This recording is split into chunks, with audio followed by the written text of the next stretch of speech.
આજની વ્યસ્ત જીવનશૈલીમાં પોતાને સ્વસ્થ રાખવાનો એક મોટો પડકાર બની ગયો છે. એટલે તો કહેવાય છે કે હેલ્થ ઇઝ વેલ્થ. તેથી જ તમામ લોકોએ સમયાંતરે ચેકઅપ કરાવતા રહેવું એટલું જ મહત્વનું બની ગયું છે.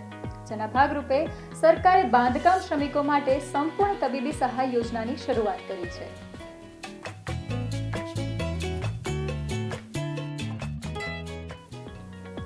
હેલો મિત્રો, હું છું રુચા અને આજના ધ માહિતી શોમાં આપ સૌનું સ્વાગત છે. તો આજે આપણે એક્સપ્લેનર વિડીયો સિરીઝમાં વાત કરીશું શ્રમ કૌશલ્ય વિકાસ અને રોજગાર વિભાગે બાંધકામ શ્રમિકો માટે શરૂ કરેલી સંપૂર્ણ તબીબી સહાય યોજના વિશે. સૌથી પહેલા તો આપણે સંપૂર્ણ તબીબી સહાય યોજનાનો મુખ્ય હેતુ શું છે તે અંગે વાત કરીએ. તો બાંધકામ શ્રમિક તંદુરસ્ત જીવન જીવે તે માટે સંપૂર્ણ શારીરિક તપાસ કરાવવાનો છે. તપાસમાં સંભવિત બીમારીનું નિદાન થઈ જાય અને વહેલામાં વહેલી તકે તેને સારવાર મળી રહે, તેથી બાંધકામ શ્રમિકોને કોઈ રોગથી બચાવી શકાય તેવા ઉદ્દેશથી ગુજરાત સરકારે આ યોજના અમલી બનાવી છે.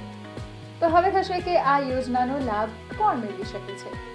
તો ગુજરાત મકાન અને અન્ય બાંધકામ શ્રમયોગી કલ્યાણ બોર્ડમાં નોંધાયેલા 18 થી 60 વર્ષના બાંધકામ શ્રમિકોને સંપૂર્ણ તબીબી તપાસ યોજનાનો લાભ આપવામાં આવે છે, જેમાં પ્રતિ લાભાર્થી પાછળ 1950 રૂપિયાની મર્યાદામાં ખર્ચ કરવામાં આવે છે.